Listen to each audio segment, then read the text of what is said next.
Hindi bagay sa isang Velasco ang pagiging nurse, Wina. Nawala ang lahat ng ingay sa hapagkainan. Ang mga kutsara at tinidor na dating nagkikiskisan sa mga plato ay tila nagyelo kasabay ng pagtigil ng mundo para kay Ina.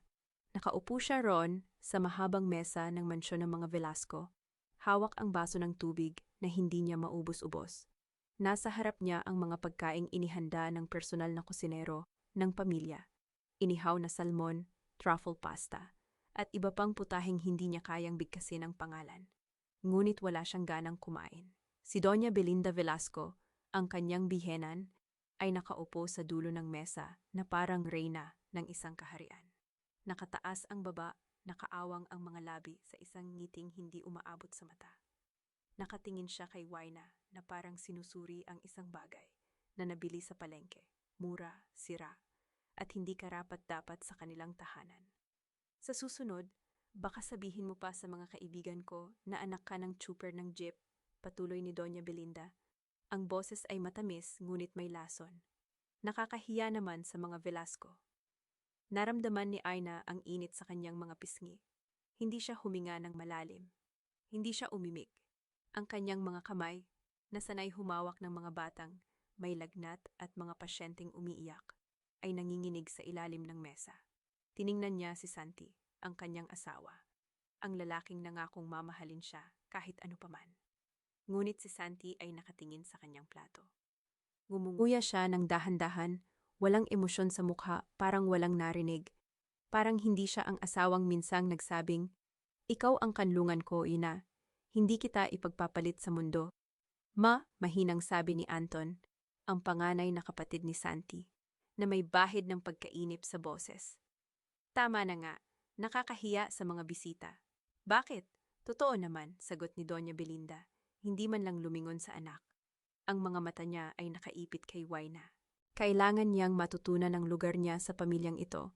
Hindi lahat ng bagay ay nakukuha sa pag-aaruga ng mga batang hindi naman niya kadugo. Napasinghap si Ina. Ang mga salitang iyon ay tumama sa kanya ng diretsyo. Sa dibdib, sa puso, sa mismong pagkatao niya. Siya na lumaki sa isang bahay na laging may amoy ng langis at bigas. Siya na natutong mag-alaga ng 3 nakababatang kapatid bago pa man siya natutong magbasa. Siya na pinili ang pagiging pediatric nurse hindi dahil sa pera kundi dahil mahal niya ang mga bata. Siya na ito ang sinasabing hindi karapat-dapat. At si Santi, tahimik. Tahimik na parang bato. "Excuse me," sabi ni Wina. Ang boses ay pumipyok, ngunit pinilit niyang maging matatag. "Kailangan ko lang pumunta sa banyo." Hindi siya naghintay ng sagot. Tumayo siya, halos matumba ang upuan, at mabilis na naglakad palayo sa hapag. Narinig niya ang mahinang tawa ni Clarice, ang nakababatang kapatid ni Santi, at ang bulong ng isa sa mga bisita. Kawawa naman. Parang hindi ka siya sa mundo nila. Hindi siya umiyak, hindi pa. Una, kailangan niyang makalayo. Sa banyo, sinuportahan niya ang sarili sa marble sink at tiningnan ang sarili sa salamin. Pulang-pula ang mga mata, ngunit hindi siya umiyak. Hindi siya iiyak dito, sa bahay na ito, sa harap ng mga taong gusto siyang makita na bumagsak. "Ina, okay ka lang?" Boses ni Santi mula sa labas ng pinto. Mahina, parang nag-aalala. Ngunit huli na ang lahat. Binuksan niya ang pinto. Nakatayo si Santi roon, hawak ang kanyang jacket, mukhang nag-aalala, ngunit may bahid ng pagod sa mga mata. "Pasensya na, alam mo naman ang ugali ni Mama." "Alam ko," putol ni Ina, ang boses ay malamig. "Alam kong alam mo, kaya nga hindi ko maintindihan kung bakit hindi ka nagsalita." Natahimik si Santi. Ang katahimikan na iyon, ang parehong katahimikan kanina sa hapag, ay bumalik. Tumingin siya sa gilid, parang may hinahanap na sagot sa sahig. "Hindi ko alam kung paano," sa wakas, ay sabi niya. "Kapag ganyan si Mama, mas mabuti nang manahimik na lang." "Mas mabuti para kanino?" tanong ni Aina. At nang hindi na naghintay ng sagot, lumakad na siya palayo. Hindi siya tumuloy sa hapag. Sa halip, umakyat siya sa ikalawang palapag, patungo sa silid nila ni Santi. Doon, sa loob ng 4 na pader na hindi pa rin niya maramdaman na sa kanya, isinara niya ang pinto at pinakinggan ang katahimikan ng mansyon. At sa kanya napansin ang drawer. Ang drawer ng nightstand ni Santi na laging nakalock. Hindi niya ito pinansin noon. Marami siyang hindi pinansin sa bahay na yon. Ngunit ngayon, sa gitna ng sakit at kahihiyan, may kumalabit sa kanyang isip. Bakit laging nakalock? Bakit hindi niya ito kailanman binuksan? Hindi siya magnanakaw, hindi siya mangingialam. Ngunit may kakaiba sa gabing iyon, sa sakit na iyon, sa katahimikan ni Santi na iyon, na parang may sinasabing, hukayin mo yun na, may makikita kang totoo. Tumabi siya sa nightstand. Ang lock ay maliit, luma, madaling buksan gamit ang isang hairpin. Hindi siya marunong magnakaw, ngunit marunong siyang mag-alaga, at ang pag-alaga ay minsan nangangahulugan ng paghahanap ng mga gamot, ng mga lihim na sakit, ng mga bagay na itinatago ng mga tao, dahil ayaw nilang malaman ng iba. Bumukas ang drawer. Sa loob, isang brown envelope. Walang pangalan, walang marka. Ngunit nang buksan niya ito, ang mga laman ay nagsalita. Mga bank transfer, malalaking halaga, milyon-milyon, na inilipat mula sa account ng Doña Belinda patungo sa account ni Santi. May mga petsa, may mga numero, may mga selyo ng bangko. At sa ilalim ng mga iyon, isang liham. Sulat kamay ni Doña Belinda. Santi, anak, narito ang bayad sa iyong kasal. Siguraduhin mong may pirma siya sa prenuptial bago ang seremonya. Kung ayaw niyang pumirma, kanselahin ang kasal. Hindi tayo magkakamali sa isang babaeng tulad niya. Nanlamig ang buong katawan ni Ina. Ang mga kamay niyang humahawak ng liham ay nanginginig. Ang mga salita ay paulit-ulit na bumabalik sa kanyang isip. Prenuptial, pirma, kanselahin ang kasal. Pinirmahan niya ba ang prenuptial? Oo, pumirma siya. Pinirmahan niya ito ng walang pag-aalinlangan. Dahil mahal niya si Santi, dahil pinaniwalaan niya ang lalaking nagsabing, hindi kita ipagpapalit sa mundo. Ngunit ang liham na ito, ang mga bank transfer na ito, ay nagsasabi ng ibang kwento, na ang kasal nila ay hindi pag-ibig, na siya ay isang transaksyon, isang papel na pipirmahan, isang babaeng babayaran, isang kasinungalingang itatago. Narinig niya ang mga yabag sa hagdan, papalapit, si Santi. Mabilis niyang inilagay ang lahat pabalik sa envelope, isinara ang drawer, at pinunasan ang mga luha na sa wakas ay umagos na.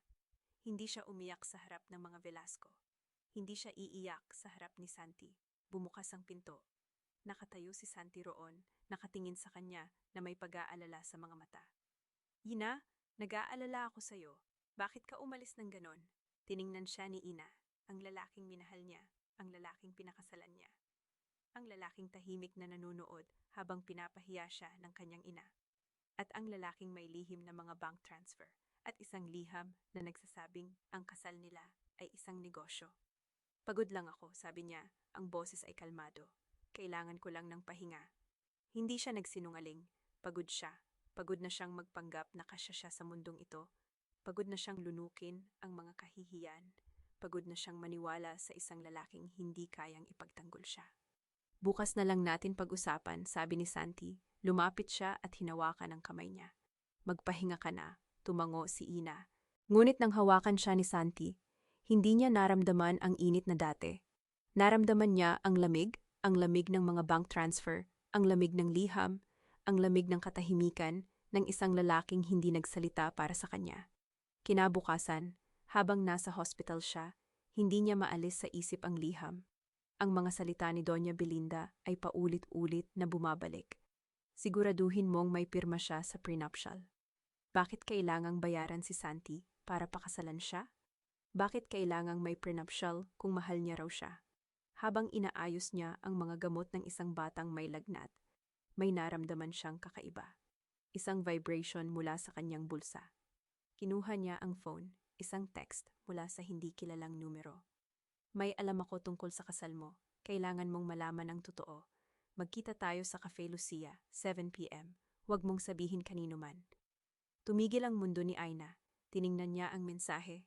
Binasa ito ng paulit-ulit, parang hindi makapaniwala. Sino ang nagpadala nito? Paano nila nalaman ang tungkol sa kasal? At ano ang totoong kailangan niyang malaman? Tiningnan niya ang bata sa harap niya, isang maliit na batang babae na nakangiti sa kanya sa kabila ng lagnat. Ngumiti siya pabalik, ngunit sa loob may bagong apoy na nag-aalab. Hindi na siya tahimik, hindi na siya magtitiis. May lihim ang mga Velasco at sa unang pagkakataon, handa siyang hanapin ang katotohanan, kahit pasirain nito ang lahat ng akala niyang totoo. Ang umaga sa ospital ay tahimik, ngunit hindi mapakali si Wayna. Nakaupo siya sa nurse's station, hawak ang cellphone na parang may laman itong bombang, pwedeng sumabog anumang oras. Ang mensahe mula sa hindi kilalang numero ay bukas pa rin sa screen. Iyong paanyayang alamin ang katotohanan. 3 beses niya nang binasa simula kagabi. At bawat ulit, may bagong tanong na sumusulpot. Sino ang nagpadala? Kaibigan ba? Kaaway ng mga Velasco o isang taong may sariling pakana? Ina, may patient ka na sa room 204. Napakurap siya at ngumiti sa kasamahang nurse. Sige, salamat. Inilapag niya ang phone sa bulsa ng kanyang uniforme at tumayo. Trabaho muna. Kailangan niyang itago ang kaba, ang pagkalito, ang takot na paulit-ulit na bumabalik tuwing naiisip niya ang drawer na iyon. Ang drawer na may mga bank transfer at liham ng kanyang biyenan. Nang gabing iyon, pagkatapos ng shift, hindi siya dumiretso ng bahay. Sa halip, tumabi siya sa isang coffee shop malapit sa ospital. Umorder siya ng mainit na tsokolate at umupo sa pinakadulong sulok. Kinuha niya ang phone at tiningnan ulit ang mensahe. May kailangan kang malaman tungkol sa kasal mo. Pumunta ka sa address na ito bukas, 7 p.m. Huwag mong sabihin kanino man. May kalakip na address sa Quezon City, isang lugar na hindi pamilyar sa kanya. At may kalakip ding larawan. Ang larawan ng isang babae, maganda, balingkinitan, nakasuot ng mamahaling damit. Nakaupo sa isang restaurant na mukhang eksklusibo, hawak ang wine glass. Nakangiti na parang pag-aari niya ang buong mundo. Sa likod ng larawan, may nakasulat na pangalan, Pia Villanueva. Wala siyang ideya kung sino ito. Ngunit may kakaiba sa kanyang dibdib, isang kutob na ang babaeng ito ay may kaugnayan sa lihim ng mga Velasco. Anong koneksyon mo sa asawa ko? Bulong niya sa larawan. Kinabukasan, bago siya pumasok, may ginawa siyang desisyon. Hindi siya pupunta sa address na yon, hindi pa. Kailangan muna niyang malaman kung sino ang kausap niya, kaya't nagsimula siyang mag-imbestiga. Sa kanyang lunch break, binuksan niya ang laptop sa nurse's station at naghanap. Pia Villanueva, Quezon City. Ilang segundo lang, lumabas ang resulta. Anak ng isang negosyante mula sa Makati. May sariling boutique sa Green Hills. Madalas makita sa mga social event kasama ang mga prominenteng pamilya. At sa isang lumang post mula 3 taon na ang nakalipas, may larawan siyang kasama si Doña Belinda. Tumigil ang kamay ni Wayna sa mouse. May litrato silang magkasama sa isang charity gala. Magkatabi, nakangiti, parang mag-ina. Anong ginagawa mo sa buhay ko, Pia? Bulong niya. Bago siya makapagpatuloy sa paghahanap, may kumatok sa counter. Isa sa mga kasamahan niyang nurse ang nakatayo. May daladalang folder ng mga medical records. Ina, hinahanap ka ni Doc. May kailangan daw siyang i-check sa records mo, yung mga patient files na hinawakan mo last week. Tumango siya at isinara ang laptop. Ngunit bago siya tumayo, may pumasok na ideya sa kanyang isip. Ang medical records. Noong ikinasal sila ni Santi, may pinirmahan siyang papel, maraming papel. Hindi niya nabasa lahat ng maigi dahil may lagnat siya noong mga araw na yon. At si Doña Belinda ang nag-asikaso ng karamihan sa mga dokumento. Sandali, sabi niya sa sarili, ang prenuptial. Hindi niya maalala na pumirma siya ng prenuptial. Ngunit noong gabing iyon, sa bahay, habang walang tao, wala si Santi, wala ang mga katulong, binuksan niya ang aparador at kinuha ang kahon ng mga dokumento. Nasa ilalim ng mga lumang resibo at sertipiko ang isang brown envelope na hindi niya napansin noon. Binuksan niya ito at inilabas ang mga papel. Prenuptial agreement. Nagsimulang manginig ang mga kamay niya. Binuksan niya ito at binasa. Ang mga salita ay pumapasok sa kanyang isip ng paisa-isa. Properties acquired before marriage shall remain separate. Waiver of claims, in consideration of the marriage between Santino Velasco and Ina Marquez. At sa huling pahina, sa ilalim ng kanyang pangalan, isang pirma niya. Ngunit hindi niya ito tanda. Hindi niya tanda na pumirma siya ng ganitong dokumento. Tiningnan niya ang pirma ng masama. Hindi tugma ang pagkakasulat sa kanyang karaniwang lagda. Ang totoong pirma niya ay may mahabang buntot sa letrang Y. Ang nasa papel ay maikli, magulo, halatang minadali. Peke ito, bulong niya. at ang sariling boses ay tila dayuhan sa kanyang tenga. Umupo siya sa sahig, hawak ang papel, hindi makapaniwala. Ang kasal na akala niya ay pagmamahal ay may pinagbabatayang transaksyon. Ang prenuptial na hindi niya alam ay may pirma na hindi kanya. At ang biyenan na laging nakangiti sa harap ng mga bisita ay may kakayahang gumawa ng ganito. Bakit? Tanong niya sa walang sumasagot. Bakit mo ginawa ito, Belinda? Ngunit alam niya ang sagot. Ang mga bank transfer, ang mga liham, ang lahat ay may kinalaman sa pera. Ang kasal nila ni Santi ay isang negosyo at siya ang tangang hindi nakakaalam. Kinabukasan, hindi siya nakapagpigil. Habang nasa ospital, tinawagan niya ang numero ng abogado na kilala ng kanyang dating kaklase. Isang attorney Roman Gomez na dalubhasa sa family law. Nag-iwan siya ng mensahe at makalipas ang ilang oras, tumawag ito pabalik. Ma'am Gina, nakausap ko ang kaibigan mong si Karen. Sabi niya, may kailangan kang pag-usapan tungkol sa kasal mo. Anong nangyari? Hindi siya nagsalita agad. Nasa hallway siya ng ospital at may mga taong dumadaan. Lumipat siya sa mas liblib na sulok. Attorney Gomez, kailangan ko po ng tulong. Sa tingin ko po, peke ang prenuptial agreement namin ng asawa ko. Sandaling katahimikan sa kabilang linya. Peke? Paano mo nasabi? Hindi ko po tanda na pumirma ako. At ang pirma po sa papel, hindi tugma sa totoong pirma ko. May ebidensya po ako. May ebidensya ka? Anong klaseng ebidensya? Tiningnan niya ang phone at sa loob may bagong lakas na bumubuo. Hindi na siya ang tahimik na si Gina na nagtitiis. Hindi na siya ang biyenang kinukonsinti ang lahat. May mga dokumento po ako, mga bank transfer, mga liham mula sa biyenan ko. At may mensahe po ako mula sa hindi kilalang numero. May kasamang larawan ng isang babae na pinangalanang Pia Villanueva. Pia Villanueva? Mula sa boses ni Attorney Gomez, may bahid ng pagkilala. Kilala ko ang pamilya niyang iyan. May koneksyon sila sa mga Velasco. Alam ko po, nakita ko ang litrato nilang magkasama ng biyenan ko. Ma'am Ina, kailangan kitang makita. Ngayon, kung maaari, may dala ka bang mga dokumentong iyan? Tiningnan niya ang bag na hawak niya. Nasa loob ang brown envelope, puno ng mga papel na maaaring magwasak sa buhay ng mga Velasco. Opo, dala ko po. Saan ka? Susunduin kita. Makalipas ang isang oras, nasa opisina siya ni Attorney Roman Gomez, isang maliit ngunit maayos na opisina sa isang building sa Quezon City. Inilapag niya ang mga dokumento sa mesa at tahimik na tiningnan ito ng abogado. Binasa niya ang prenuptial, tiningnan ang mga bank transfer, at sa huli, ang larawan ni Pia. Ma'am Gina, sabi niya, inilapag ang mga papel. Ang kaso mo ay malakas. Ang prenuptial na ito, malinaw na peke. Ang pirma, ang pagkakasulat, kahit ang notarization ay kahina-hinala.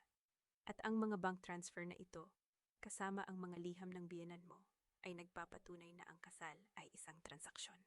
Naramdaman ni Ina ang pagigting sa kanyang dibdib. Anong ibig sabihin nito, Atay? Ibig sabihin, may karapatan kang lumaban. Maaari nating i-annul ang kasal o kaya'y kasuhan ang mga Velasco ng fraud. Ngunit kailangan kong malaman, handa ka bang harapin sila?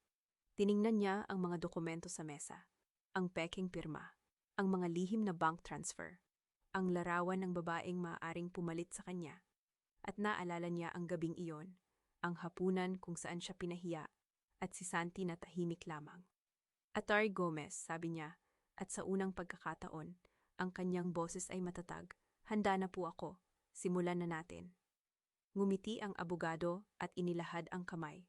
Kung gayon, Ma'am Wina, magtrabaho na tayo at tutulungan kitang makuha ang hustisyang nararapat sa'yo, hindi lamang para sa'yo, kundi para sa anak mo.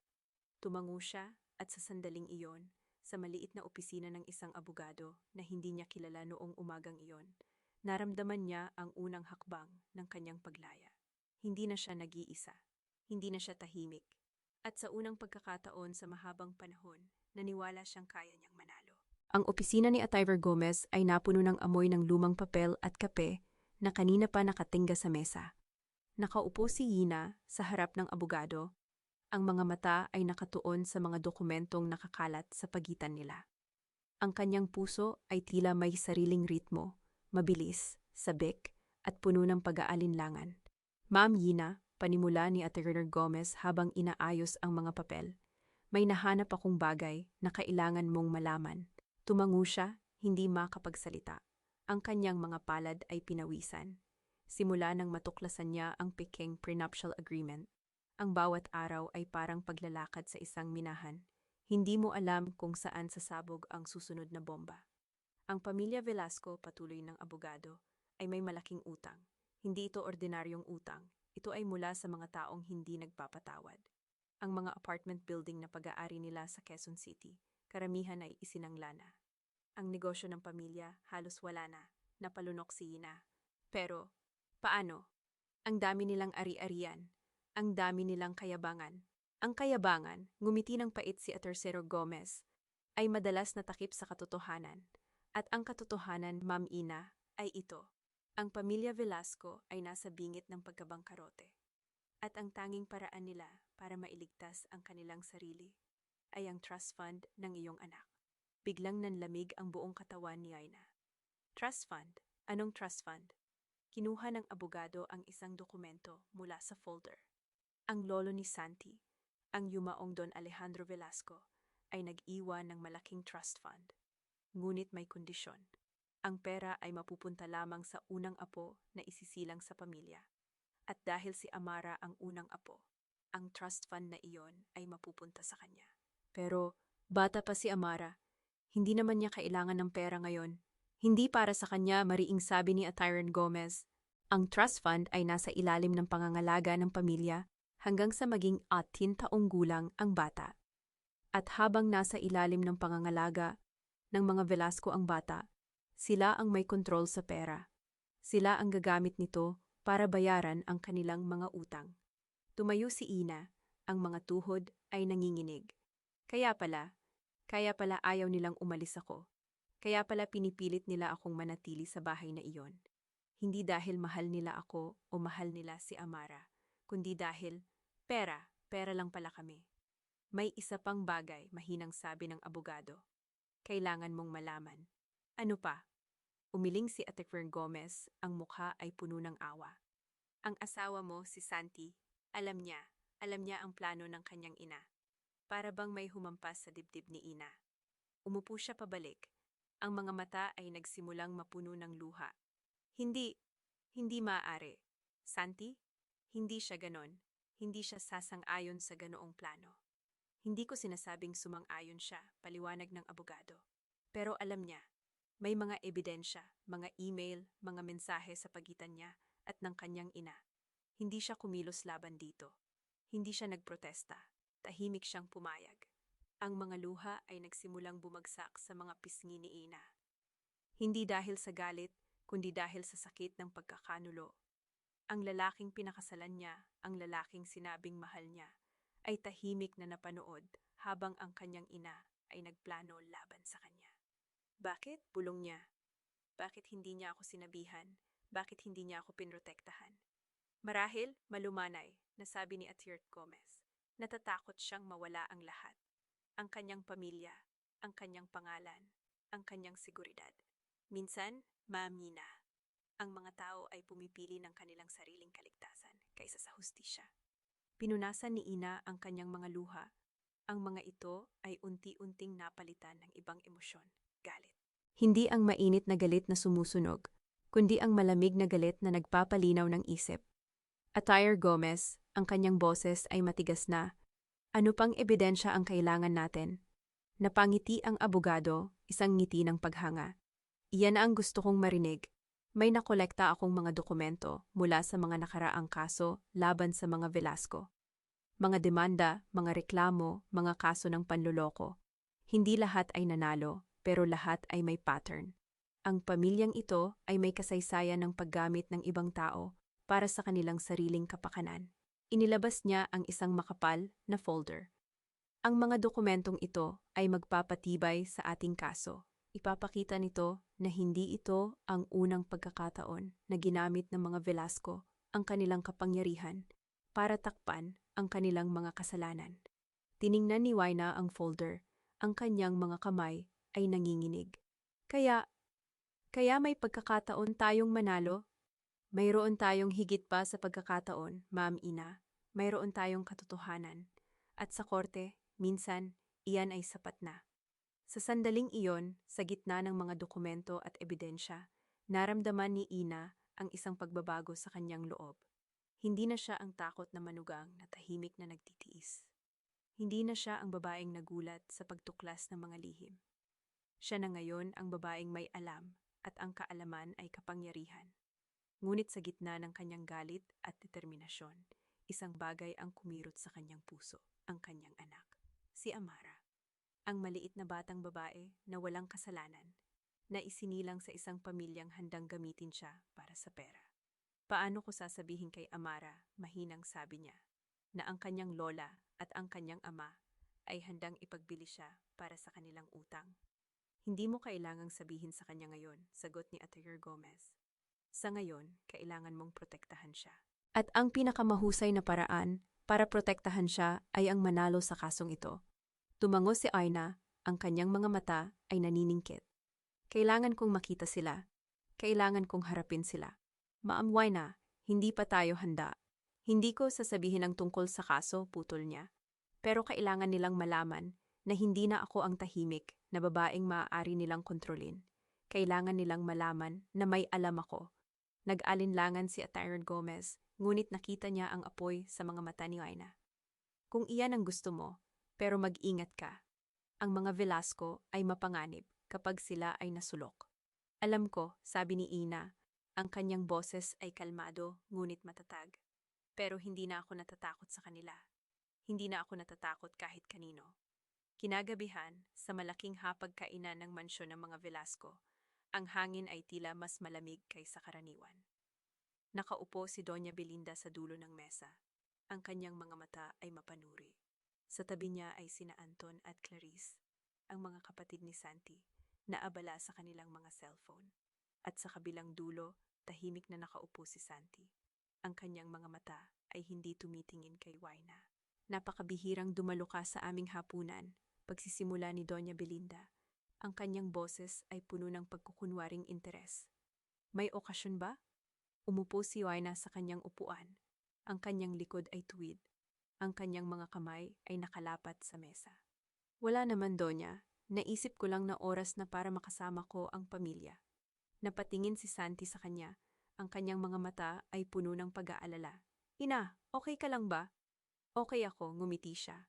Ngunit ang ngiti ay hindi umabot sa kanyang mga mata. Bakit? May dapat ba akong alalahanin?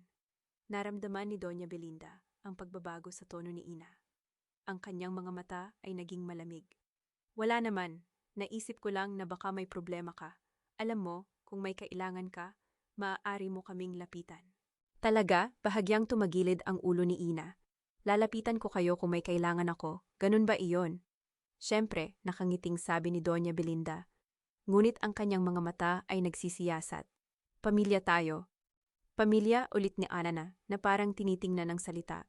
Nakakatuwa, di ba? Ang salitang yan, pamilya. Minsan, ginagamit natin ito para sa mga taong handang magsakripisyo para sa atin. At minsan, ginagamit natin ito para sa mga taong handang magtaksil. Tumahimik ang buong mesa. Si Anton at Clarice ay tumingala mula sa kanilang mga cellphone. Si Santi ay nanigas sa kanyang upuan. Ano ang ibig mong sabihin? Ang boses ni Doña Belinda ay naging matalim. Wala naman, mahinahong sabi ni Waina habang inaayos ang kanyang napkin. Nag-iisip lang ako. Alam mo, kapag may isang bagay kang natuklasan, isang bagay na dapat ay alam mo na noon pa, parang biglang nagbago ang lahat. Ang mga taong inakala mong kilala mo, hindi mo pala sila kilala. Ina, mahinang sabi ni Santi. Ang kanyang boses ay puno ng pagsusumamo. Maaari ba nating pag-usapan ito ng pribado? Bakit? Tumingin si Ina sa kanya. Ang kanyang mga mata ay diretsyo at walang takot. Mayroon ka bang itinatago sa akin, Santi? Napatigil si Santi. Ang kanyang bibig ay bumuka, ngunit walang lumabas na salita. Tingnan mo, pagsingit ni Doña Belinda. Hindi ito ang lugar para sa mga ganitong usapan. Tapusin na natin ang hapunan. Gusto kong malaman ninyo, putol ni Ina. Ang kanyang boses ay kalmado, ngunit may bakal, na hindi na ako ang babaeng madaling kontrolin. Hindi na ako ang manugang na tahimik na sumusunod sa lahat ng sinasabi ninyo. Nagbago na ako. Tumayo siya mula sa kanyang upuan. Ang kanyang mga mata ay dumako sa bawat isa sa kanila. At sa mga susunod na araw, malalaman ninyo kung gaano ako nagbago. Bago pa man may makapagsalita, lumingon siya at naglakad palayo sa hapagkainan. Ang kanyang mga hakbang ay matatag, ang kanyang puso ay mabilis, ngunit determinado. Sa likuran niya, narinig niya ang boses ni Doña Belinda, matalim, galit, at puno ng pagbabanta. Ina Marquez, bumalik ka rito. Ngunit hindi siya lumingon. Sa unang pagkakataon sa kanyang buhay, siya ang lumakad palayo. At sa sandaling iyon, alam niyang hindi na siya babalik. Ang mga paa ni Ina ay tila may sariling isip, habang umaakyat siya sa hagdan patungo sa kanyang silid. Ang bawat hakbang ay tila mas magaan kaysa noong mga nakaraang buwan. Ngunit sa loob ng kanyang dibdib, may nararamdaman siyang kakaiba. Hindi takot, hindi lungkot, kundi isang bagay na matagal na niyang hindi naramdaman. Isang uri ng liwanag na sumisilip sa matagal ng madilim na bahagi ng kanyang pagkatao. Nang makarating siya sa kanyang silid, dahan-dahan niyang isinara ang pinto at sumandal dito. Ang lamig ng kahoy sa kanyang likod ay nagbigay sa kanya ng kakaibang kapanatagan. Tumingin siya sa paligid, sa mga kurtinang pinili ng biyenan niya, sa mga muebles na hindi niya gusto, sa kama kung saan siya natutulog sa tabi ng isang lalaking tila, unti-unti nang nagiging estranghero. Ang lahat ng ito ay hindi kailanman naging kanya. Hindi tulad ng nararamdaman niya ngayon. Kinuha niya ang kanyang telepono at nag-scroll sa mga listahan ng apartment online.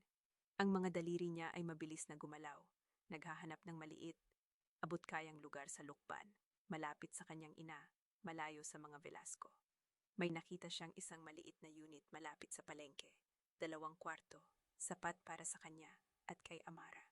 Tinawagan niya ang numero at nakipag-usap sa may-ari. Ang boses niya ay kalmado kahit na ang puso niya ay parang gustong lumabas sa dibdib.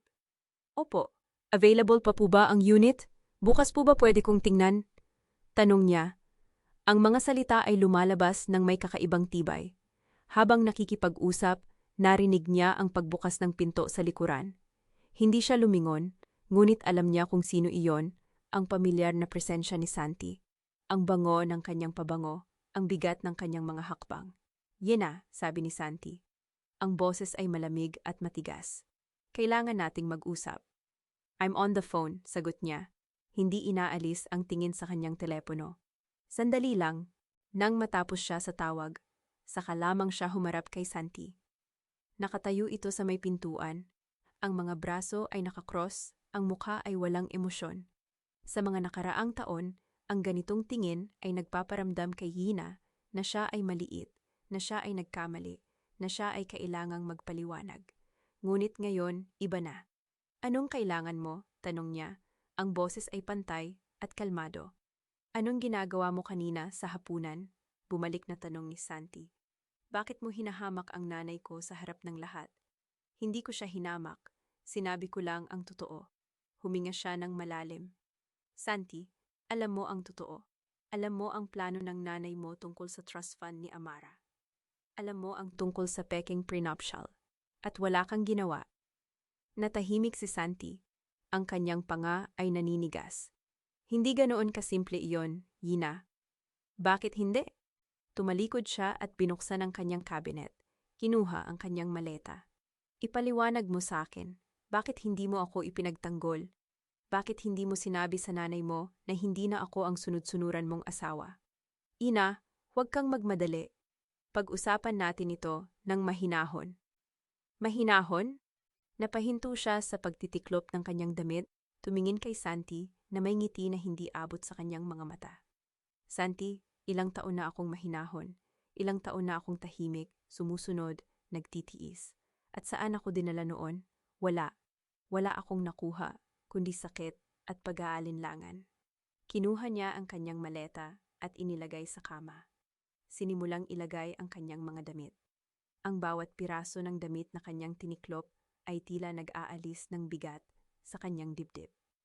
Ang bawat gamit na kanyang inilagay sa maleta ay isang hakbang palayo sa buhay na hindi niya pinili.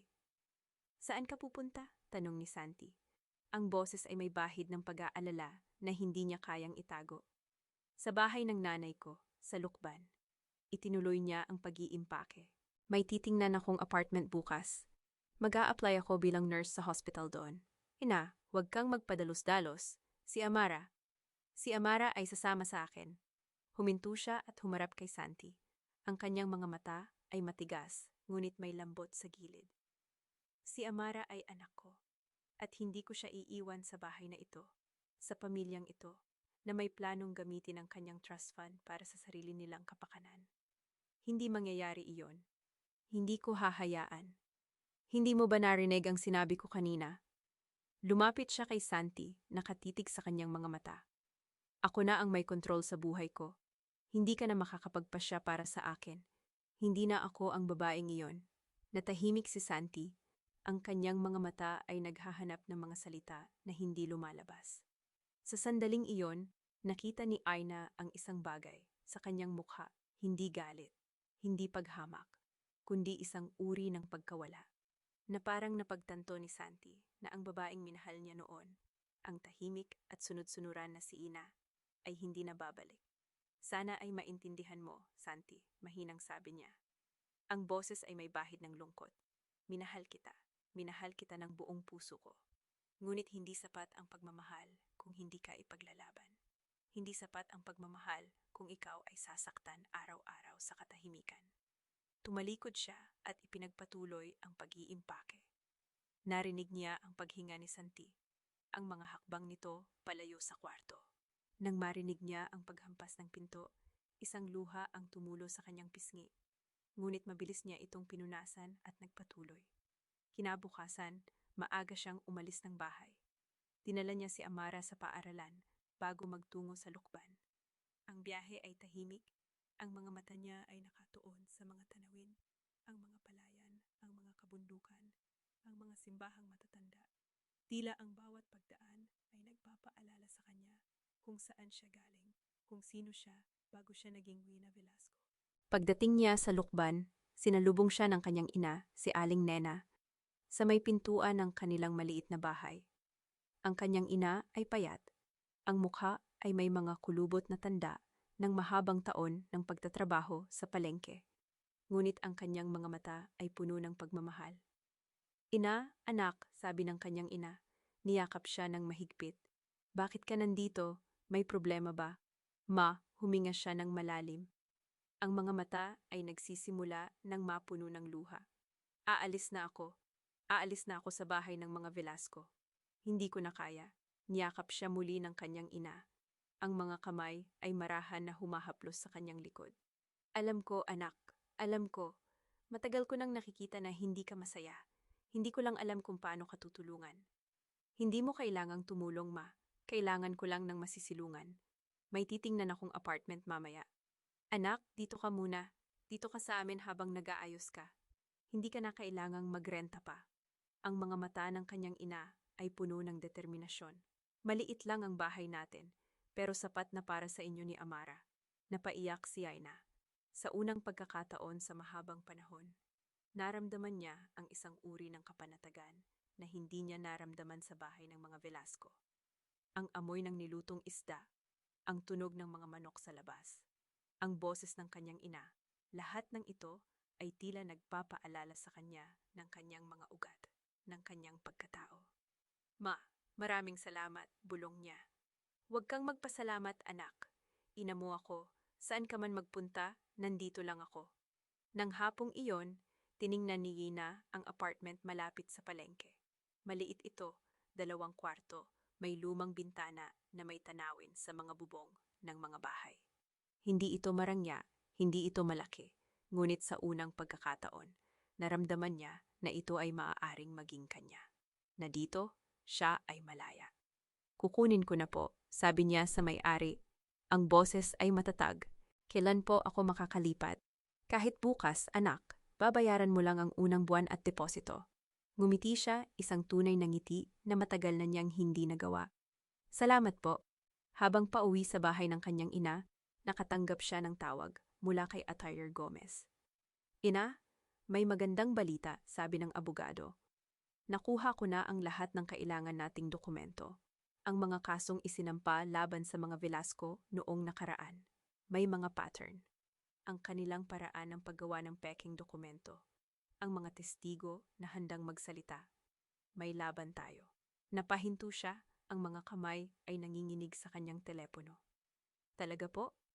Oo. At isa pa, may nakausap akong dating empleyado ng pamilya Velasco. Handa siyang magtestigo tungkol sa mga ginawa ni Doña Belinda.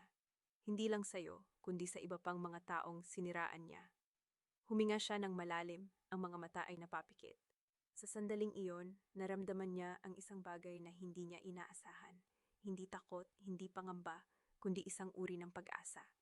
Na sa wakas, may liwanag na sa dulo ng madilim na lagusan. Salamat, Attorney Gomez. Salamat sa lahat. Huwag kang magpasalamat, Ina. Ginagawa ko lang ang trabaho ko. Pero tandaan mo, hindi pa tapos ang laban.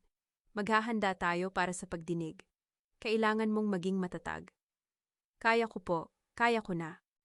Nang gabing iyon, habang natutulog si Amara sa kanyang tabi sa maliit na kama, sa bahay ng kanyang ina, tiningnan ni Ina ang mukha ng kanyang anak. Ang maliit na ilong, ang mga pisnging mapupula, ang mahimbing na pagtulog. Sa sandaling iyon, alam niya na ginagawa niya ang tamang bagay.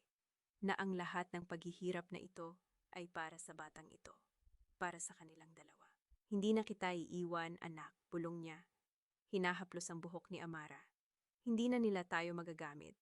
Hindi na nila tayo masasaktan. Kinabukasan, habang naghahanda siya ng almusal, narinig niya ang mga malakas na katok sa pintuan. Ang boses ng kanyang ina mula sa labas ay may halong pag-aalala. Ina! Ina! Nandito ang biyenan mo! Nanigas siya. Ang kutsilyo ay halos mahulog sa kanyang kamay. Bago pa man siya makakilos, bumukas ang pinto. At nakatayo doon, sa maliit na pintuan ng bahay ng kanyang ina, si Doña Belinda Velasco. Ang kanyang mukha ay pula sa galit. Ang kanyang mga mata ay nagniningas, at sa kanyang likuran ay dalawang lalaking tila mga bodyguard. Ina Marquez, sabi ni Doña Belinda. Ang boses ay matalim at malamig. Anong nangyayari sa'yo? Bakit ka nandito? Bakit mo hinahamak ang pamilya namin? Naramdaman ni Ina ang kanyang puso na mabilis na tumibok. Ngunit hindi siya umatras. Hindi siya nagpatinag. Sa halip, tumayo siya ng tuwid, hinarap ang biyenan ng may kalmadong mukha.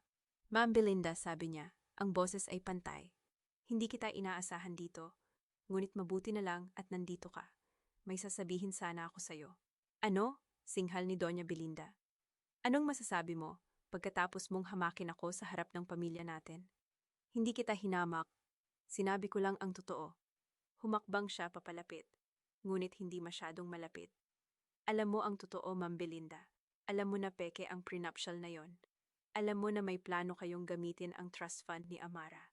At alam mo na hindi ako papayag. Ang mga mata ni Doña Belinda ay kumislap. Ang kanyang mga kamay ay nanginginig sa galit. Paano mo nagawa? Paano mo nagawang magsalita ng ganyan sa akin? Ako ang nagpatira sa'yo sa bahay namin. Ako ang nagpakain sa'yo. Ako ang nagbigay sa'yo ng pangalan. Hindi mo ako pinakain, ma'am. Kumain ako sa sarili kong pinaghirapan. Hindi mo ako binigyan ng pangalan. Pangalan ko ang pangalan ko. At hindi mo kailanman nirespeto ang pagkatao ko. Huminga siya ng malalim. Ang boses ay tila nanginginig ngunit matatag. Aalis na ako. Aalis na ako sa pamilya ninyo at dadalhin ko si Amara. Hindi mo maaaring dalhin si Amara. Siya ay Velasco. Siya ay anak ko. Sigaw ni Wayna. Ang boses ay pumuno sa maliit na bahay. Siya ay anak ko at hindi ko siya iiwan sa inyo. Hindi ko siya hahayaan na maging kasangkapan sa inyong mga plano. Hindi ko siya hahayaan na maranasan ang naranasan ko. Natahimik si Doña Belinda. Ang kanyang mga mata ay naghahanap ng mga salita. Ngunit bago pa man siya makapagsalita, lumabas ang ina ni Aina mula sa kusina. Ang kanyang mga kamay ay nakahawak sa isang walis. Lumabas ka sa bahay ko, sabi ni Aling Nena. Ang boses ay matigas. Lumabas ka, Doña Belinda. Hindi ka welcome dito. Paano mo nagagawa? Tanong ni Doña Belinda. Ang mga mata ay nakaawang. Ako ang biyenan ng anak mo. At ako ang ina niya, sagot ni Aling Nena. Nakatayo sa tabi ni Aina. At sa bahay na ito, Ang aking anak ang may huling salita. Hindi ikaw. Lumabas ka. Nanatiling nakatayo si Doña Belinda. Ang kanyang mga mata ay nagbabanta. Ngunit sa likod ng galit, may nakita si Ina na isang bagay. Takot. Takot na mawala ang kontrol. Takot na mawala ang kapangyarihan. Takot na sa wakas, may isang taong hindi na natatakot sa kanya. Umalis ka na, Ma'am Belinda, mahinang sabi ni Ina. Bago pa man may mangyari na pagsisisihan mo. Hindi ako natatakot sa'yo. Hindi na. Sa loob ng ilang segundo, nanatiling nakatayo si Doña Belinda. Ang mga mata ay nakatitig kay Wina na parang naghahanap ng anumang senyales ng kahinaan. Ngunit wala siyang nakita. Sa halip, nakita niya ang isang babaeng nakatayo ng tuwid. Ang mga mata ay puno ng determinasyon. Ang mga kamay ay matatag. Magbabayad ka para dito, sabi ni Doña Belinda. Ang boses ay malamig. Magbabayad ka, Ina Marquez. Pagsisisihan mo ito. Hindi ko pagsisisihan, sagot ni Wina. Hindi ko pagsisisihan ang pagpili sa sarili ko. Hindi ko pagsisisihan ang pagpili sa anak ko. Tumalikod si Doña Belinda at lumabas ng bahay. Ang kanyang mga bodyguard ay sumunod. Nang marinig niya ang paghampas ng pinto, napabuntong hininga si Ina. Ang kanyang mga tuhod ay nanginginig. Ang kanyang puso ay mabilis na tumibok. Anak, sabi ng kanyang ina, niyakap siya ng mahigpit. Kaya mo ba? Kaya mo ba ito? Tumingin si Ina sa kanyang ina. Ang mga mata ay puno ng luha, ngunit may ngiti sa kanyang mga labi. Kaya ko, ma. Sa unang pagkakataon, alam kong kaya ko. Sa labas ng bintana, nakita niya ang mga ulap na unti-unting nagkakalat. Ang sikat ng araw ay sumisilip sa mga bubong ng lukban. Sa sandaling iyon, alam niya na ang laban ay hindi pa tapos. Ngunit sa unang pagkakataon sa kanyang buhay, handa siyang lumaban. Ang umaga sa lukban ay tahimik, ngunit hindi payapa ang puso ni Wina. Nakaupo siya sa maliit na hapag sa bahay ng kanyang ina. Ang mga daliri ay paikot-ikot sa gilid ng tasa ng kape na matagal nang lumamig. Mula kagabi, hindi siya makatulog. Hindi dahil sa takot, kundi dahil sa kakaibang kaba na may halong paninindigan. Alam niyang hindi pa ito ang katapusan. Ina, anak, kumain ka naman, sabi ng kanyang ina habang inilalagay ang plato ng sinangag sa harapan niya. Kailangan mong lumakas. Sandali lang, ma, sagot niya, pilit nang umingiti. Ang cellphone sa kanyang tabi ay biglang nag-vibrate. Nakita niya ang pangalan ni Ate Gomez sa screen at agad niyang sinagot. Atay, magandang umaga po. Ina, may magandang balita ako, sabi ng abogado. Ang boses ay seryoso, ngunit may bahid ng kagalakan. Nakuha ko na ang kopya ng bank records ng pamilya Velasco. Malinaw na may mga irregular transactions na nakalink sa paggawa ng peking prenuptial. Pero may isa pa akong kailangan, isang ebidensya na direktang magpapatunay na alam ni Santi ang lahat. Napakagatlabi si Wina. Anong klaseng ebidensya po? Voice recording. May alam ka bang recording na nagpapakita na sangkot si Santi sa pandaraya? Tumigil ang mundo ni Ina sa sandaling iyon. Naalala niya ang gabing iyon, ilang linggo bago sila ikinasal. Naiwan ang telepono ni Santi sa sala, at nang kunin niya ito para isuli, hindi sinasadyang nabuksan niya ang voice memo app. Narinig niya ang boses ni Santi at ng kanyang ina na pinag-uusapan ang kasunduan na hindi dapat malaman ni Yaina. Itinago niya ang recording sa kanyang cloud account. Hindi sigurado kung bakit, ngunit ngayon ay alam na niya. Mayroon po at huwais mahina niyang sabi. Ipadala ko po sa inyo. Pagkatapos ng tawag, tumayo si Ina at naglakad papunta sa kanyang silid. Kinuha niya ang lumang laptop at binuksan ang cloud account. Ang recording ay naroon pa, malinaw, buo at naghihintay. Pindutin niya ang play at narinig ang boses ni Santi na nagsasabing, Ma, sigurado ka bang hindi niya malalaman yung prenuptial? Wala siyang malalaman, Santi, sagot ni Doña Belinda. Basta't gawin mo ang sinasabi ko. Hindi siya karapat-dapat sa pangalan ng Velasco. Ang anak mo ay kailangan ng isang ina na may lahi. Nanginginig ang mga kamay ni Ina habang pinipigilan ang pag-iyak. Sa lahat ng mga taon na pinaniwalaan niyang mahal siya ni Santi, ang recording na ito ang nagpatunay na ang kasal nila ay isang negosyo, hindi isang pagmamahal. Isinara niya ang laptop at huminga ng malalim. Kaya ko ito, bulong niya sa sarili. Para kay Amara, bandang tanghali, Habang abala si Ina sa pag-aayos ng mga gamit ni Amara, narinig niya ang malakas na katok sa pintuan. Ang boses ng kanyang ina ay biglang naging matigas habang sumisigaw. Anong ginagawa mo dito? Bumukas ang pinto at pumasok si Doña Belinda. Nakaputing bestida, may mamahaling alahas, at may kasamang 2 bodyguard. Ang kanyang mga mata ay nagsusunog habang nakatingin kay Ina. Ina Marquez, simula niya. Ang boses ay malamig at mapanghusga. Akala mo ba makakatakas ka sa akin? Akala mo ba dahil nasa lukban ka, ligtas ka na? Humakbang si Ina palapit. Ang kanyang puso ay mabilis na tumibok, ngunit ang kanyang boses ay matatag. Doña Belinda, wala na po akong kinalaman sa inyong pamilya. Umalis na ako. Hindi ka makakaalis ng ganyan, singhal nito. Ang apo ko ay mananatili sa pamilya Velasco. Hindi ko hahayaan na lumaki siya sa isang basurang lugar na tulad nito. Ang mga salitang iyon ay parang saksak sa puso ni Aina, ngunit hindi siya umurong. Si Amara ay anak ko, hindi siya pag-aari ng Velasco, at hindi siya lalaki sa isang bahay na puno ng kasinungalingan. Sumilay ang ngiti sa labi ni Doña Belinda, isang ngiting puno ng paghamak. Kung ganon, makikita natin sa korte. Handa ka bang harapin ang abogado ng pamilya Velasco? Handa ka bang labanan ang pangalan na kayang bumili ng kahit sinong hukom? Hindi ko kailangan bilhin ng hustisya, sagot ni Ina. Ang kanyang boses ay nanginginig, ngunit hindi sumusuko. Kailangan ko lang patunayan ang katotohanan. Biglang tumigil ang usapan nang marinig ang boses ng ina ni Ina mula sa likuran. Doña Belinda, umalis po kayo sa aking bahay. Ngayon na. Tumingin si Doña Belinda sa ina ni Ina. Ang kanyang mga mata ay puno ng paghamak. Ikaw, ang tindera ng isda. Anong magagawa mo sa akin? Hindi ko kayo kayang labanan sa pera, Doña, sagot ng ina ni Aina. Ang boses ay kalmado, ngunit matatag. Ngunit kayo ay nasa aking bahay. At sa aking bahay, ako ang may huling salita. Umalis kayo bago ko kayo ipatawag sa barangay. Nagulat si Doña Belinda sa pagtutol ng isang taong itinuturing niyang hamak. Ngunit bago pa siya makasagot, humakbang si Ina.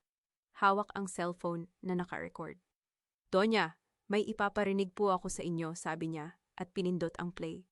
Ang boses ni Santi at ni Doña Belinda ay bumuhos sa maliit na sala. Ang pag-uusap tungkol sa pekeng prenuptial, ang plano na itago ang katotohanan, ang mga salitang nagpapakita ng pandaraya. Namutla ang mukha ng matandang babae. Paano mo nakuha iyan? Nanginginig na tanong nito. Hindi mahalaga kung paano, sagot ni Ina. Ang mahalaga, may ebidensya ako, at sa korte hindi kayo makakatakas. Umatras si Doña Belinda, ang kanyang mga mata ay puno ng galit at takot. Hindi ito matatapos dito, Ina. Ipinapangako ko. Hindi ko rin inaasahan na matatapos, sagot ni Aina. Ang kanyang boses ay kalmado. Ngunit sa unang pagkakataon, ako na ang may kontrol. Umalis si Doña Belinda kasama ang mga bodyguard. Ang pinto ay sumara ng malakas. Nang tuluyan nang mawala ang mga ito, yumakap ang ina ni Ina sa kanya, nanginginig ang mga kamay. Anak, natatakot ako para sa iyo, bulong nito. Hindi na ako natatakot, ma, sagot ni Aina.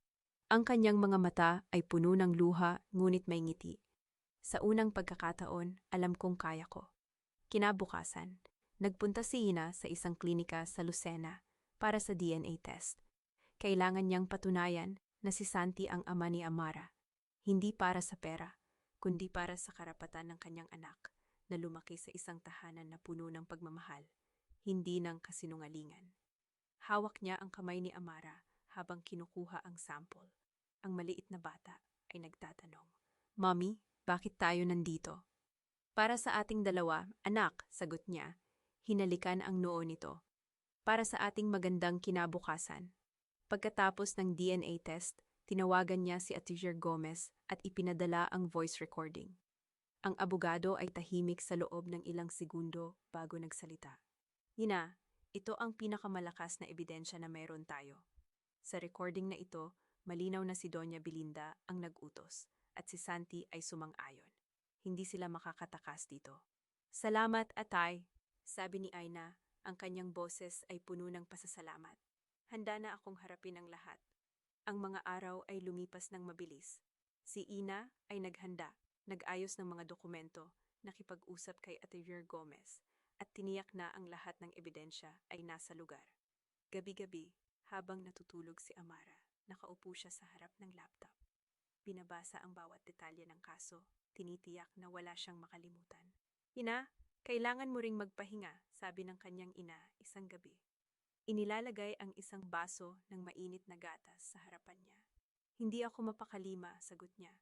Sa tuwing iniisip ko ang korte, nararamdaman ko ang kaba.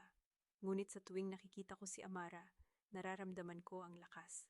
Ngumiti ang kanyang ina, hinawakan ang kanyang kamay. Iyan ang pagkakaiba mo, anak. Hindi ka lumalaban para sa iyong sarili, lumalaban ka para sa iyong anak. At iyan ang dahilan kung bakit mananalo ka. Dumating ang araw ng pagdinig. Nakatayo si Aina sa harap ng salamin, sa kanyang silid, nakasuot ng simpleng puting blusa at itim na palda. Hindi siya nagmukhang mayaman, ngunit siya ay mukhang matatag. Hawak niya ang isang maliit na bag na naglalaman ng mga dokumento at ang voice recording. Mommy, maganda ka, sabi ni Amara. Nakaupo sa kama na may hawak na laruan. Napangiti si Waina, lumuhod sa harap ng kanyang anak. Salamat anak, handa ka na bang sumama kay Lola? Opo, sagot ni Amara, yumakap sa kanya. Pero miss na kita agad. Sandali lang anak, pulong niya, hinalika ng noo nito. Pagkatapos ng araw na ito, magiging malaya na tayo. Dumating si Attorney Gomez sa harap ng bahay, nakasuot ng formal na suit. Binuksan niya ang pinto para kay Waina, at habang nakaupo siya sa loob ng kotse, tumingin siya sa labas ng bintana, sa mga lansangan ng lukban, sa mga bahay na may mga bulaklak, sa simbahan sa malayo. Ang lugar na ito ay kanyang kanlungan, ngunit sa araw na ito rin ang kanyang simula. Kinakabahan ka ba? Tanong ni Ate Shern Gomez habang nagmamaneho. Opo, sagot niya, tapat. Ngunit handa na po ako. Magandang iyan, sabi ng abogado. Ang pagiging handa ay kalahati na ng laban. Pagdating sa korte, ang mga mamamahayag ay naghihintay sa labas. Ang mga kamera ay nakatutok sa kanila. May mga tanong na sumalubong, ngunit hindi sumagot si Hina. Nakita niya sa malayo ang pamilya Velasco, sina Santi, Doña Belinda, at ang mga kapatid nito. Nakaupo sila sa harap, ang mga mukha ay seryoso at puno ng galit. Nang makita siya ni Santi, may kumislap sa kanyang mga mata, isang bagay na hindi mabasa ni Ina. Ngunit hindi siya nagpatinag. Umupo siya sa kanyang upuan, inilagay ang kanyang bag sa mesa, at huminga ng malalim. Ang korte ay nasa sesyon, sabi ng hukom. Ang boses ay formal at malamig. Unang kaso, Vina Marquez laban sa pamilya Velasco. Tumayo si Attorney Gomez at nagsimula ang pagdinig. Ang boses ng abogado ay malinaw at kumpiyansa, habang inilalahad ang mga ebidensya, ang peking prenuptial, ang bank records, at ang voice recording. Nang i-play ang recording sa korte, narinig ang boses ni Santi at Doña Belinda, at ang silid ay napuno ng katahimikan. Namutla si Doña Belinda, ang kanyang mga kamay ay nanginginig. Si Santi naman ay nakayuko, ang kanyang mga mata ay hindi makatingin kay Waina. Ito ang ebidensya na nagpapatunay na ang prenuptial agreement ay pekeng, sabi ni Attorney Gomez. Ang kanyang boses ay malakas at malinaw. Ang kasal na ito ay itinayo sa pandaraya, at ang aking kliyente ay hindi dapat magdusa dahil sa kasalanan ng pamilya Velasco. Tumingin si Aina sa harap. Ang kanyang puso ay mabilis na tumibok, ngunit ang kanyang mukha ay kalmado. Sa sandaling iyon, hindi na siya ang tahimik na manugang na laging sumusunod. Siya ang babaeng natutong lumaban. Hindi para sa kanyang sarili, kundi para sa kanyang anak. Ang korte ay maghihintay ng desisyon, sabi ng hukom. Ang susunod na pagdinig ay sa 1 linggo. Nang matapos ang pagdinig, tumayo si Ana at naglakad papunta sa labas. Nakita niya si Santi na papalapit, ngunit hindi siya tumigil. Ina, sandali, sabi nito. Ang boses ay puno ng pagsusumamo. Huminto siya, ngunit hindi lumingon. Wala na tayong pag-uusapan, Santi. Alam kong nagkamali ako, sabi nito. Ang boses ay nanginginig. Ngunit mahal kita, mahal ko si Amara. Tumingin si Ina sa kanya, ang kanyang mga mata ay puno ng sakit, ngunit hindi ng galit. Hindi mo ako minahal, Santi. Minahal mo ang ideya ng isang asawa na hindi ka hahamunin. Ngunit hindi ako iyon. At hindi na ako magiging iyon.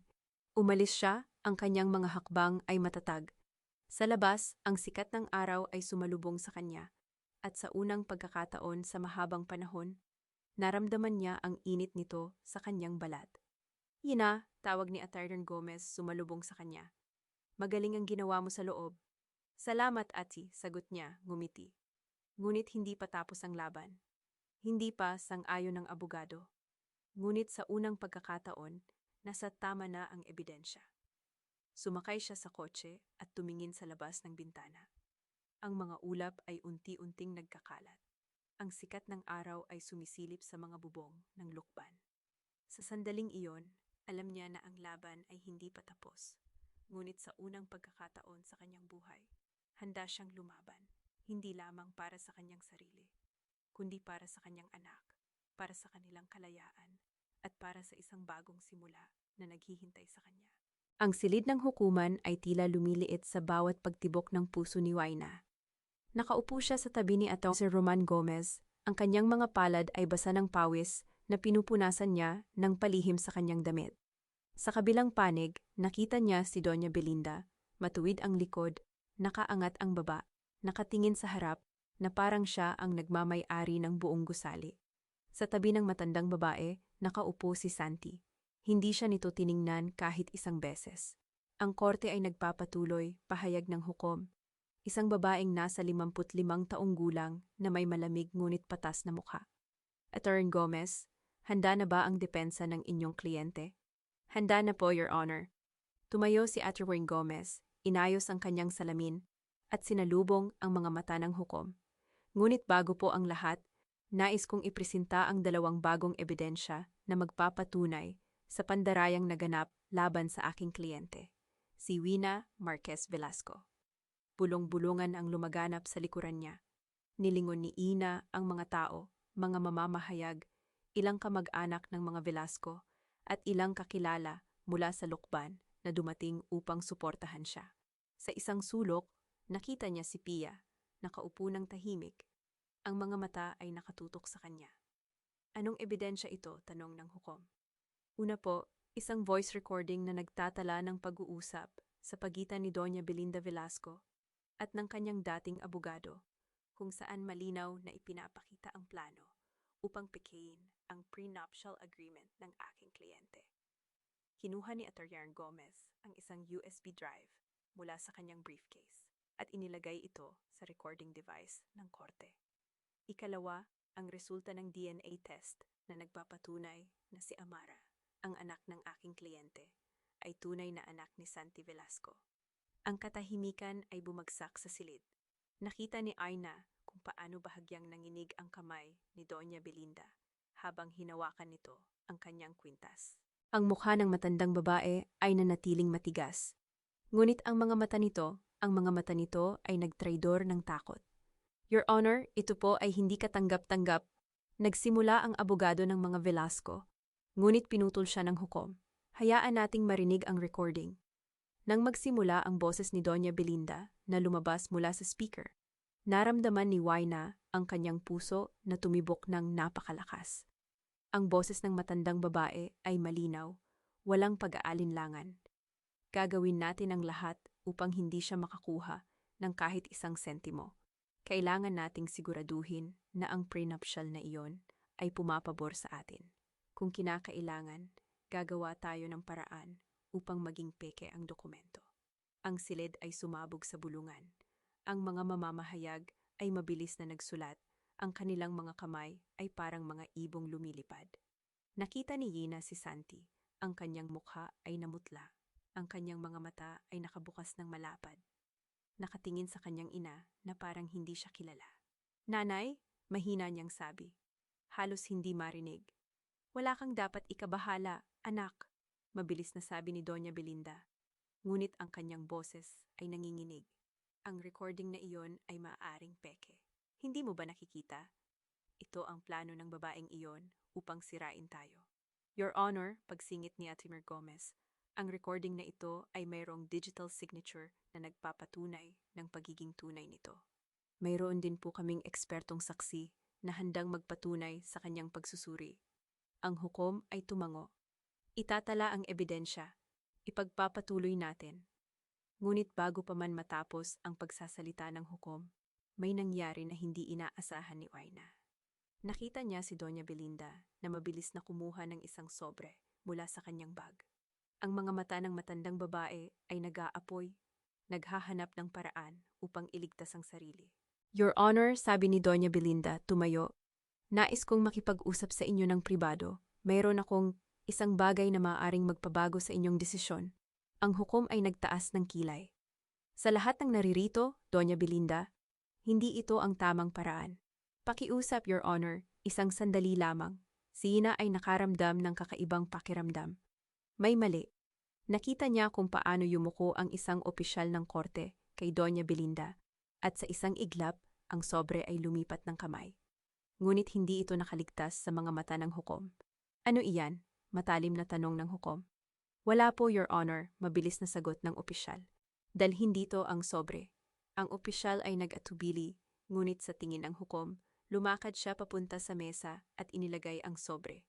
Binuksan ito ng hukom at ang kanyang mukha ay nagbago, mula sa kalmado, naging matigas at malamig.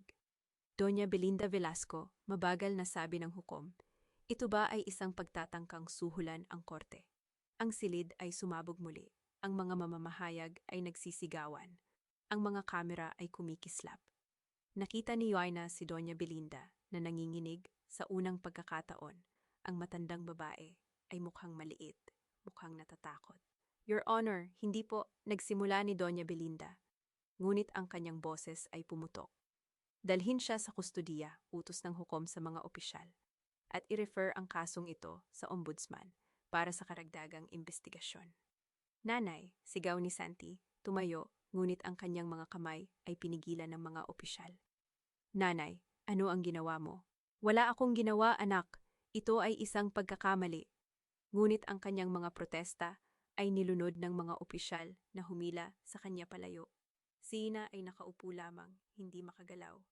Ang lahat ay nangyayari ng napakabilis. Nakita niya si Atty. Gomez na ngumiti, isang maliit, panalo ng ngiti, at pagkatapos ay tumingin sa kanya. Malapit na, bulong niya. Hawak na natin ang laban. Ngunit bago pa man siya makasagot, nagsalita muli ang hukom. Bago ko ipahayag ang aking desisyon, may isa pang bagay na dapat talakayin. Atty. Velasco, mayroon kaming ulat mula sa Integrated Bar na nagpapahiwatig ng inyong pagkakasangkot sa pagpepeke ng legal na dokumento. Ang mundo ay tila huminto. Nakita ni Waina si Santi. Ang kanyang mukha ay maputla. Ang kanyang mga mata ay puno ng takot at pagkalito. Your Honor, wala akong alam. Ang inyong lisensya ay pansamantalang sinuspinde. Epektibo ngayon, putol ng hukom. At ang inyong kaso ay ire-refer sa disciplinary committee para sa karagdagang aksyon. Hindi. Bulong ni Santi, ang kanyang boses ay pumutok. Hindi ko alam ang tungkol sa prenuptial. Hindi ko alam ang ginawa ng aking ina. Tiningnan siya ni Ina. Sa kabila ng lahat, sa kabila ng sakit, sa kabila ng mga taon ng pagtitiis, nakita niya ang totoong Santi sa sandaling iyon. Isang lalaki na nagmahal sa kanya, ngunit hindi kayang lumaban sa kanyang ina. Isang lalaki na nasa gitna ng isang digmaan na hindi niya pinili. Atty. Velasco, malamig na sabi ng hukom. Umupo kayo, at umupo si Santi. Hindi siya tumingin kay Wina, ngunit nakita niya ang kanyang mga kamay na nanginginig sa kanyang kandungan. Ngayon, sabi ng hukom, kinuha ang mga dokumento sa harap niya.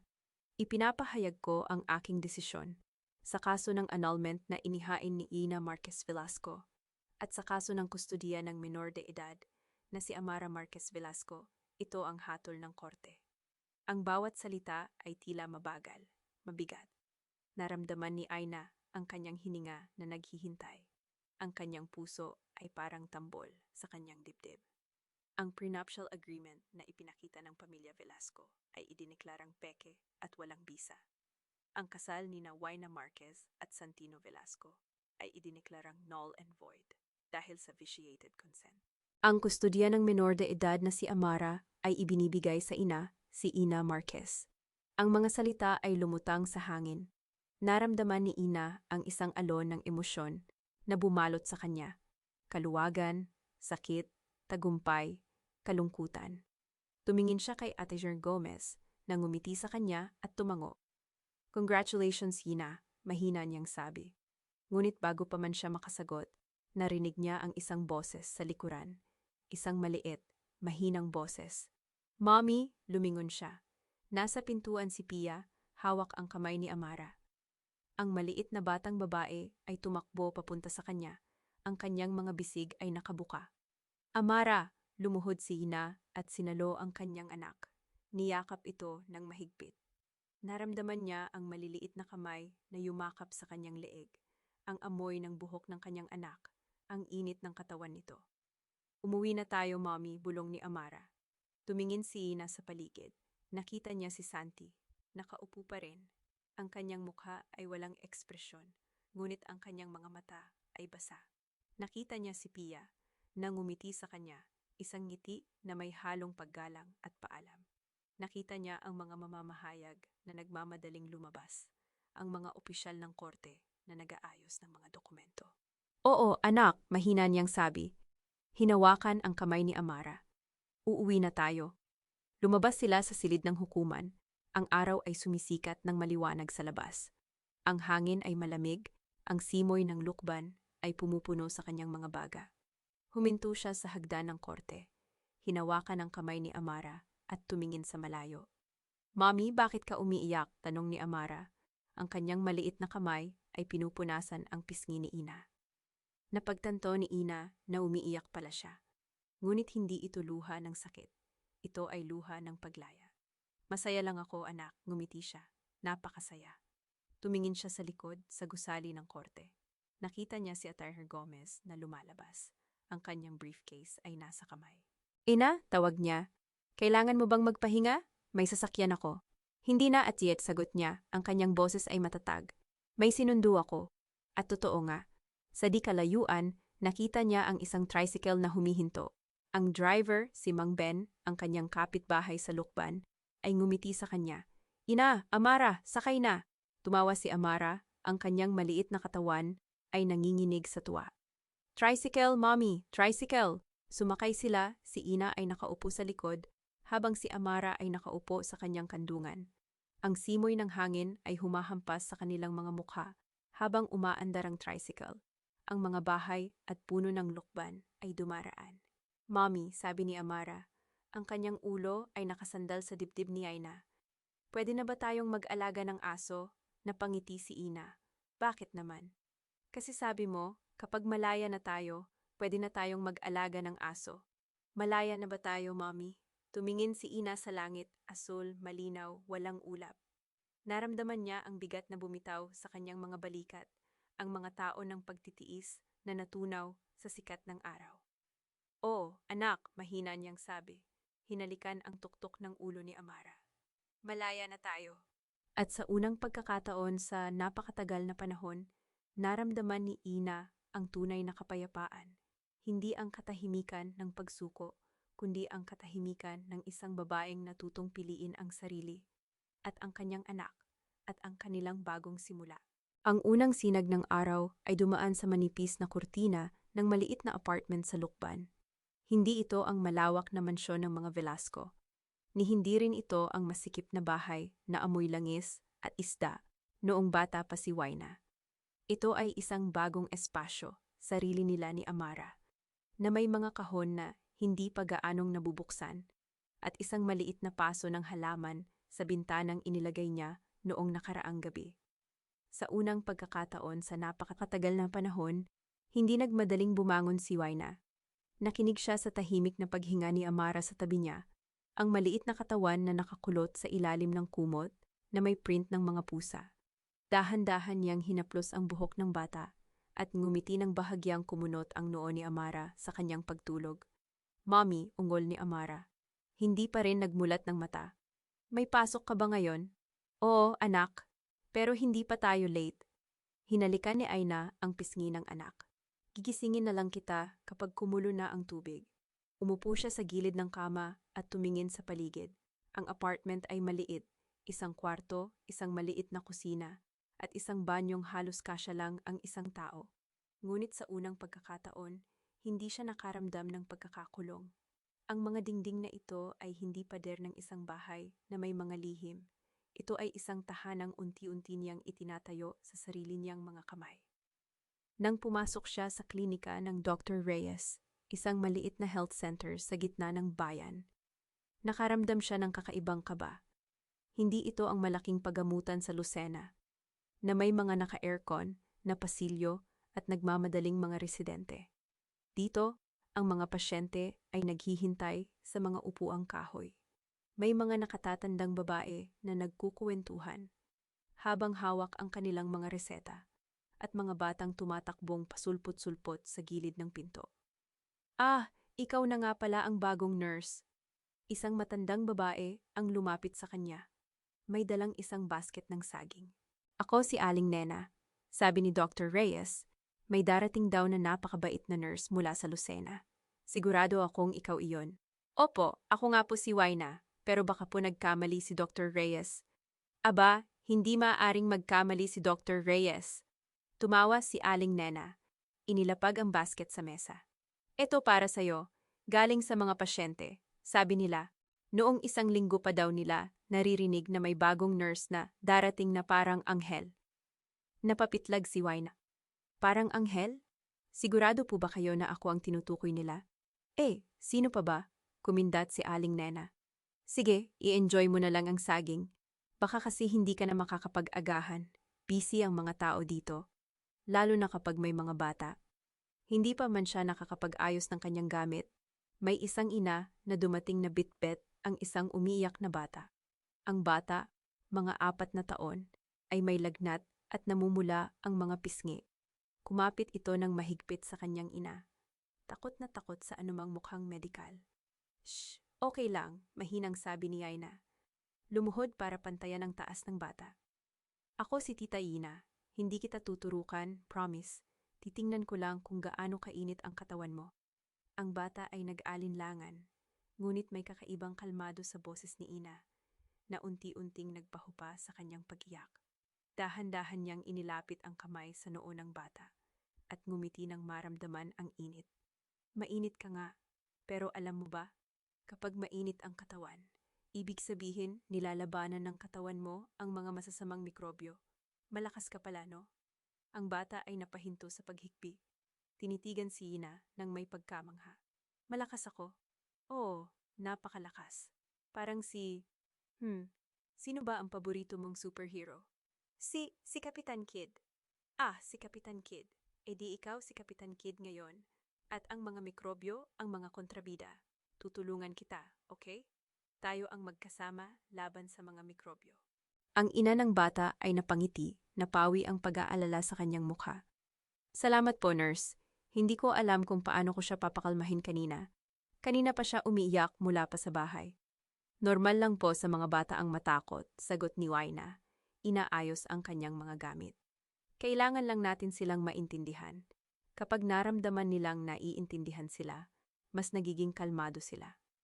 Nang matapos ang pagsusuri at nainom ng bata ang kanyang gamot, lumapit ang ina at hinawakan ang kamay ni Waina. Nurse, salamat po. Maraming salamat. Hindi ko alam kung paano kita pasasalamatan. Hindi po kailangan, mahinang tugon ni Ina. Trabaho ko po ito. Hindi basta trabaho yun, iba ka. Tumingin ang ina sa kanya nang may taos pusong pasasalamat. Naramdaman ko iyon. May mga nurse na ginagawa lang ang trabaho nila, pero ikaw, ramdam mong mahal mo talaga ang mga bata. Napahinto si Ina. Sa loob ng maraming taon, narinig niya ang mga salitang iyon mula sa kanyang mga pasyente. Ngunit hindi niya ito lubos na naramdaman hanggang ngayon. Dito, sa maliit na klinika sa Lukban, sa gitna ng mga upuang kahoy at mga basket ng saging, may isang bagay na nagsisimula nang gumaling sa kanya. Sa tanghali, nang magpahinga siya para kumain, nakita niya ang isang mensahe mula kay Atty. Gomez. Nakatanggap ako ng kopya ng desisyon. Lahat ay formal na, kumusta ka na? Mabilis siyang nag-type ng sagot. Maayos naman po, nagsisimula na akong magtrabaho dito sa Lukban. Salamat po sa lahat. Ilang segundo lang, sumagot si Atty. Gomez.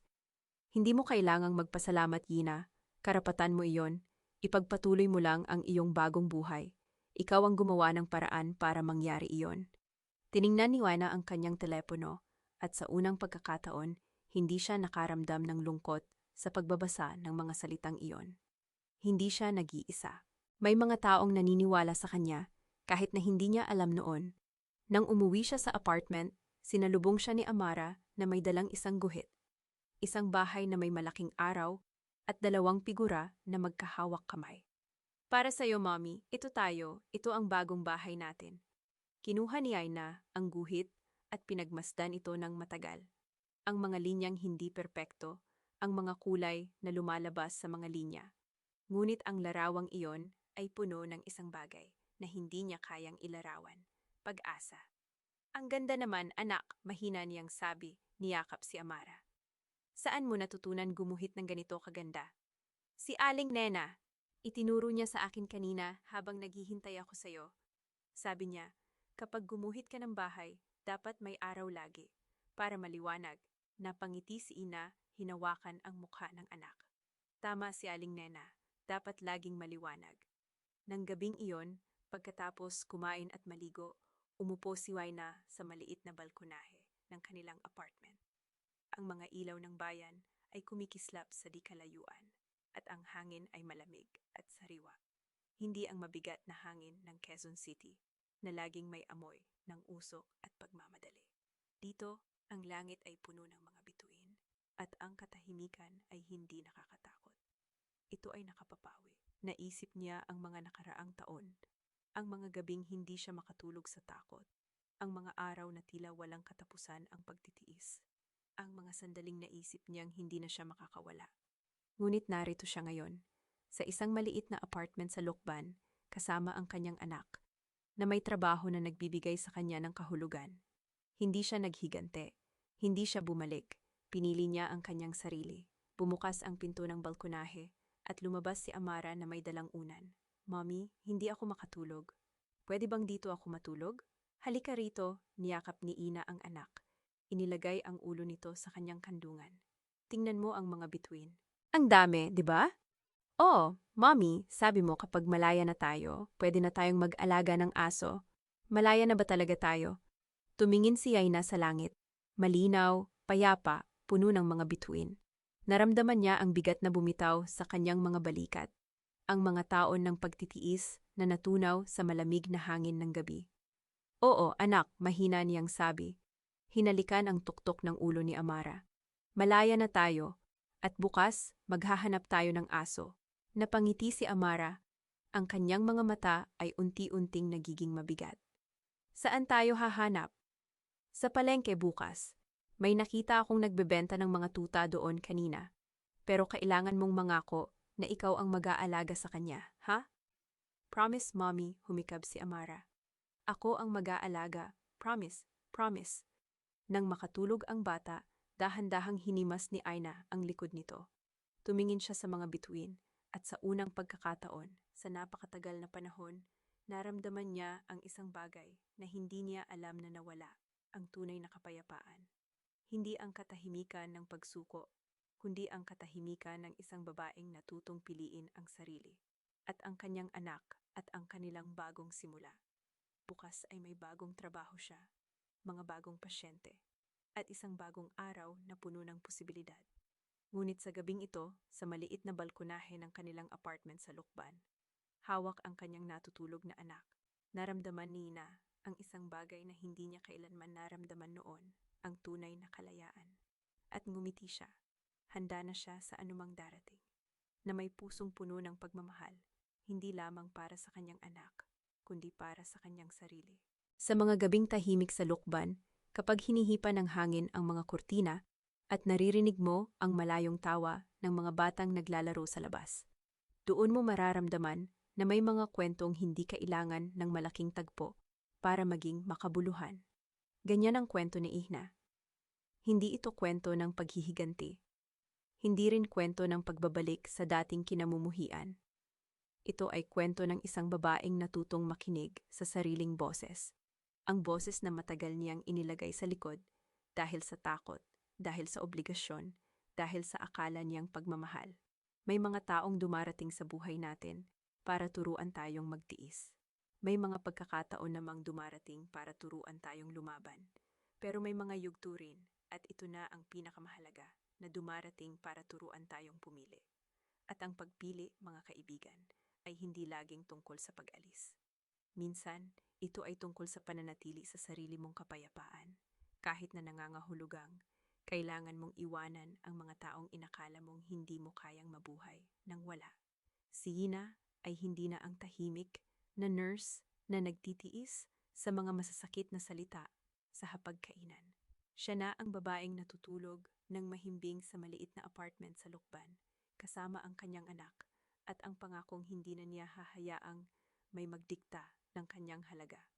At sa mga gabing tulad nito, kapag tahimik ang lahat at naririnig mo ang sarili mong paghinga, naaalala natin na ang tunay na tagumpay ay hindi nasusukat sa kung gaano kalakas ang iyong pananalita, kundi sa kung gaano kakatatag sa iyong pananahimik at kung gaano mo kayang mahalin ang sarili sa kabila ng lahat.